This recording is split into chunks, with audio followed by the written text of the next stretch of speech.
Operation సింధూర్లో భాగంగా సరిహద్దు ప్రాంతంలో ఎంత కట్టుదిట్టమైనటువంటి భద్రతని ఏర్పాటు చేసినా కూడా ఇంకా పాకిస్తాన్ నుంచి చాలా మంది అయితే చొరబాటుకైతే ప్రయత్నాలు చేస్తున్నారు. శుక్రవారం రోజు రాత్రి కూడా ఒక అతను అయితే చొరబడడానికి ప్రయత్నం చేశాడు. బిఎస్ఎఫ్ బలగాలు ఎంత అతడిని వారించినా కూడా వాడైతే ఆగలేదు. చివరికి వాడిని కాల్చి పడేశారు. వాడైతే పాకిస్తాన్ జాతీయుడని తెలుస్తోంది.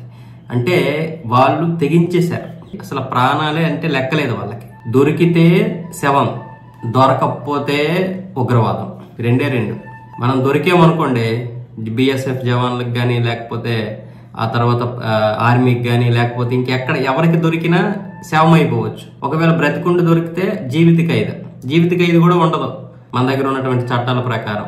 దానివల్ల చాలా మంది చట్టాలని ఉపయోగించుకుంటూ ఈ చట్టాల్లో ఉన్నటువంటి లోపాలని గ్రహించి వీళ్ళైతే భారత్లోకి ప్రవేశిస్తూ ఉగ్రవాదం చేస్తున్నారు. అంటే ముఖ్యంగా ఈ గత 70 సంవత్సరాలుగా ఉన్నటువంటి ఇప్పటికైనా చట్టాలను మార్చాలి. ఇదే మంచి అదును. ఎందుకంటే భారతీయ అమ్మాయిల్ని పెళ్లి చేసుకోవడానికి పాకిస్తాన్ లో ఎప్పటి నుంచో పక్కా ప్రణాళిక జరుగుతుంది. అది ఇప్పుడు ఇంప్లిమెంటేషన్ అయిపోయింది. మొన్న మనం వెతుకుతున్నప్పుడు ఎవరైతే పాకిస్తాన్ జాతీయులు ఉంటారో వెళ్ళిపోండి అన్నప్పుడు ఆపరేషన్ సింధూర్కి ముందు ఏమైంది? అందరూ భారతీయ అమ్మాయిల్ని పెళ్లి చేసుకుని పాకిస్తాన్ జాతీయులే. పాకిస్తాన్ వాడేమో పాకిస్తాన్ జాతీయుడు, ఈవిడేమొచ్చేసి భారతీయ జాతీయురాలు. వీళ్ళందరూ ఏమి ఇప్పుడు మన చట్టాల ప్రకారం ఇక్కడ ఉండిపోవచ్చు. ఇంకా వాళ్ళ మీద కేసులు అయినా సరే ఇక్కడే ఉండొచ్చు. ఒకవేళ ఇప్పుడు మీరు కావాలంటే చూడండి, ఇక్కడ ఆఫ్రికా కంట్రీస్ నుండి వచ్చినటువంటి చాలా మంది గోవాలో ఈ డ్రగ్స్ వ్యాపారం చేస్తున్న వాళ్ళందరూ కూడా ఇక్కడ అమ్మాయిలు పెళ్లి చేసుకుంటున్నారు. ఒకవేళ వాడిపై కేసు అయినా సరే ఇక్కడే వాడు ఉండిపోవచ్చు. వాడికి బెయిల్ వచ్చినా ఇక్కడే ఉండొచ్చు. వాడి దేశం వెళ్లాల్సిన అవసరం లేదు, వాడి దేశానికి పంపించడానికి లేదు.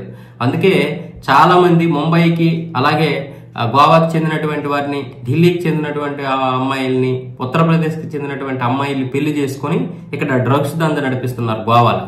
ఇదొక వ్యాపారం అయితే, ఇక్కడేమొచ్చి పాకిస్తాన్ నుండి వచ్చినటువంటి ముస్లింస్ ఇక్కడ పెళ్లిళ్ళు చేసుకుని అమ్మాయిల్ని మన దగ్గర ఇక్కడ ఉగ్రదాడులు చేస్తున్నారు. అలాగే బంగ్లాదేశ్ మైన్వార్ నుండి వచ్చినటువంటి రోహింగ్యాలు మన జార్ఖండ్, పశ్చిమ బెంగాల్, మహారాష్ట్ర లాంటి రాష్ట్రాల్లో, గుజరాత్ కూడా కొంతమంది అమాయకులైనటువంటి అమ్మాయిల్ని పెళ్లి చేసుకుని ఇక్కడ స్థిర నివాసం ఏర్పరచుకుని ఇక్కడే బలంగా ఉండిపోయి వాళ్ళ వ్యవస్థను అయితే బాగా పెంచుకుంటున్నారన్నమాట. సో దీన్ని మనం అరికట్టగలగాలి. సో ఇప్పుడు భద్రత కేవలం సరిహద్దుల్లో కాదు, ఇప్పుడు అయిపోయింది, సరిహద్దు దాటిపోయింది. మనం ఇప్పుడు లోపల ఉన్నటువంటి ప్రమాదకరమైనటువంటి వ్యక్తుల్ని తరమకపోతే చాలా తీవ్రమైనటువంటి పరిస్థితులు ఎదుర్కోవాల్సి వస్తుంది. పాకిస్తాన్ ఏం చెప్తుంది? హిందూ అమ్మాయిలు చేసుకోండి, భారతదేశం వెళ్ళి 5-6 పిల్లల కనంటే అంటుంది. అలాగే కన్నారు వాళ్ళు.